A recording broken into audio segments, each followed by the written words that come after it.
رسول پاک صلی اللہ علیہ وسلم احساس والے نبی ہیں، اور احساس حضور نے امت کا کیا، احساس والی زندگی گزاری، ہر لمحہ محبوب پریشان رہے۔ نبی پاک صلی اللہ تعالی علیہ وسلم کی حدیث اور روایت کرتے ہیں حضرت سلمان فارسی رضی اللہ تعالیٰ عنہ، اور ساتھ ہیں سیدنا بلال حبشی رضی اللہ تعالیٰ عنہ۔ فرماتے ہیں ہم نہ گھر سے نکلے، حضور نے فرمایا ذرا جلدی چلو، ایک ضروری کام ہے۔ فرماتے ہیں بڑی تیزی کے ساتھ آج روٹین سے ہٹ کر محبوب نے تیز تیز قدم مبارک اٹھائے، تیز تیز، اور فرماتے ہیں ایک گلی ہم نے کراس کی، دوسری گلی میں جو پہنچے تو پھٹے پرانے کپڑے، سادی سی بی بی، اور حالت بتاتی تھی کہ بیچاری کسی غریب گھر کی ہے، وہ سڑک پہ کھڑی تھی اور رو رہی تھی۔ میرے کریم رسول نے فرمایا بلال اسے پوچھو کیا مسئلہ ہے، کیوں روتی ہے؟ تو حضرت سلمان عرض کرتے ہیں میں نے کہا حضور میں پوچھ لیتا ہوں، آپ جائیے، کام بڑا ضروری ہے جو نکلیں، میں معلومات کرتا ہوں۔ تو محبوب نے فرمایا نہیں، اس کے آنسو پوچھنے سے ضروری کوئی کام بھی نہیں، پہلے اس کی داد رسی ہوگی، اسے پہلے پوچھا جائے گا۔ روتے نہیں رہتے لوگ گھروں میں، لوگ گزر نہیں جاتے چپ کر کے، کتنے لوگ تڑپتے ہیں، کون احساس کرتا ہے؟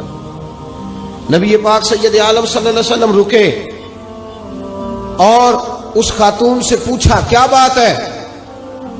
اس نے کہا کہ بات کوئی بھی نہیں، میرا ایک ہی موٹا سا مسئلہ ہے۔ کہا وہ کیا؟ کہنے لگی میں غریب ہوں، اور غریبی بذات خود بہت بڑا گناہ ہوتی ہے، لوگ بڑا جرم سمجھتے ہیں اس کو بذات خود۔ میں نے شروع میں کہا نا کہ مذہبی سٹیج کی بھی صدارت غریب آدمی نہیں کر سکتا، کیونکہ غریب جو ہوا جد کول دتھی ہونی انہیں نیڑے بہنا ہے نا جی، جد کول نہیں انہیں دے پیچھے جا کے بہنا اینڈ تے کول کیڑا دتھی ہے۔ اس سٹیج پہ بھی غریب آدمی کی صدارت نہیں ممکن ہو ہی نہیں سکتا۔ میرے رسول پاک سید عالم صلی اللہ تعالی علیہ وآلہ وسلم نے فرمایا پہلے اسے پوچھو کیا مسئلہ ہے۔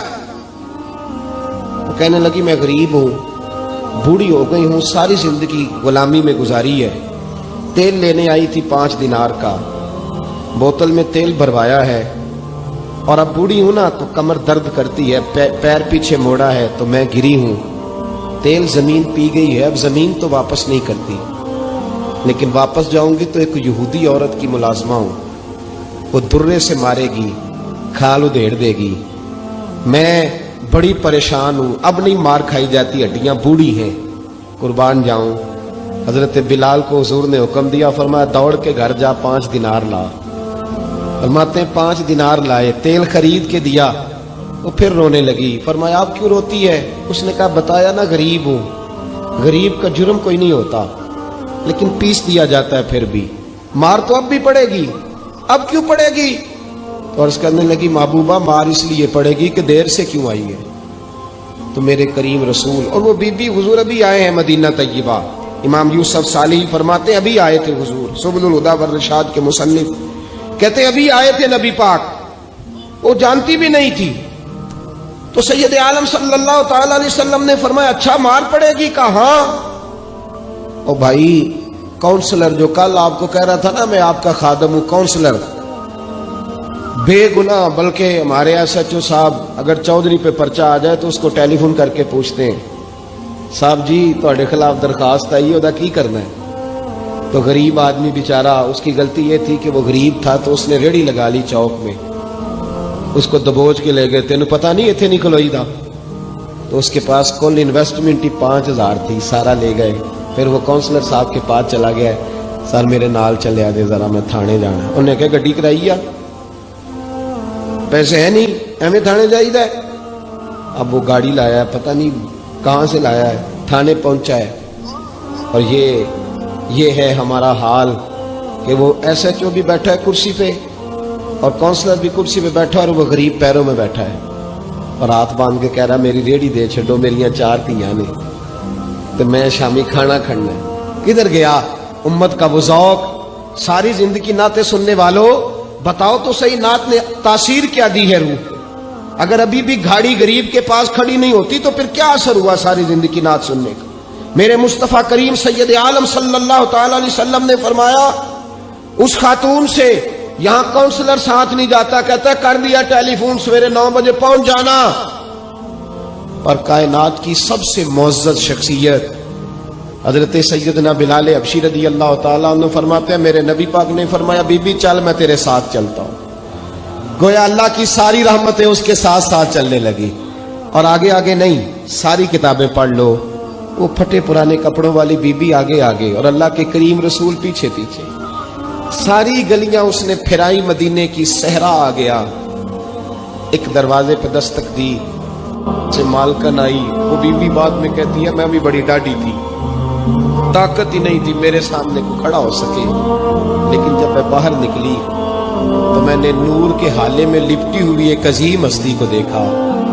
فرماتے محبوب کے گورے چٹے رنگ کے اوپر کالی زلفیں اور محبوب پاک کی مقدس آنکھیں جب تک بات کرتے رہے نظریں زمین پہ جھکی رہی. شرم و حیا والے رسول نے بڑے میٹھے, بڑے دھیمے, بڑے خوبصورت لہجے میں کہا. بریلی کے امام فرماتے ہیں نیچی نظروں کی شرم و حیا پہ درود. بڑے دھیمے لہجے میں فرمایا تیری نوکرانی ہے تیری. عورت کہتی ہے میں تو حضور کے جلووں میں محو ہو گئی کہ سادگی میں اتنا حسن میں نے دیکھا ہی نہیں, تیری نوکرانی ہے. کہا تو میرے محبوب نے فرمایا بیچاری کی غلطی کوئی نہیں, اسے مارنا نا, اس سے تیل گر گیا تھا, نیا خریدتے دیر ہو گئی, رو رہی تھی تو میں سفارش کرنے آیا ہوں. وہ خاتون کہتی ہے کسی کی نہیں مانی تھی, اور محبوب کے جملوں میں تاثیر اتنی تھی ککھ سواد نہیں مشری اندر, اساں کھنڈا می چکھ ڈٹھیاں انہاں ساریاں شیواں نالوں گلاں سجن دیاں مٹھیاں. فرماتے ہیں نبی پاک صلی اللہ تعالی علیہ وآلہ وسلم نے فرمایا کچھ نہ کہنا. کہنے لگی نہیں کہتی, میرا وعدہ رہا, کچھ نہیں کہوں گی. اب میرے حبیب نے پھر نظر اٹھائی اور اس غریبنی کی طرف دیکھا اور فرمایا تو اگر کہے تو میں جاؤں, تو اگر کہے تو میں خود بھیک دے, خود ہی کہے منگتے کا بھلا ہو, تو اگر کہے تو میں جاؤں. اس نے خراج پیش کیا تو چند آنسو گرائے. کہنے لگی محبوبہ جیسے بندہ نوازی. حضور نے رخ پھیرا, حضرت بلال کہتے میں پیچھے رہ گیا تو وہ دونوں بیویاں دوڑ کے میرے پاس آئی. کہنے لگی بتا تو صحیح ہے کون, یہ بتا تو صحیح کون تھے. تو حضرت بلال کہنے لگی تم نہیں جانتے. جناب بلال فرمانے لگے یہی تو ہیں جنہیں اللہ نے سچا رسول بنا کے بھیجا ہے.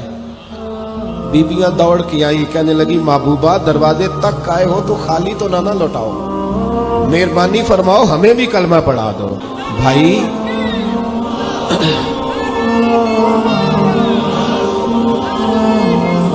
اگر دولت احساس ہے نا پھر تو زندہ ہے.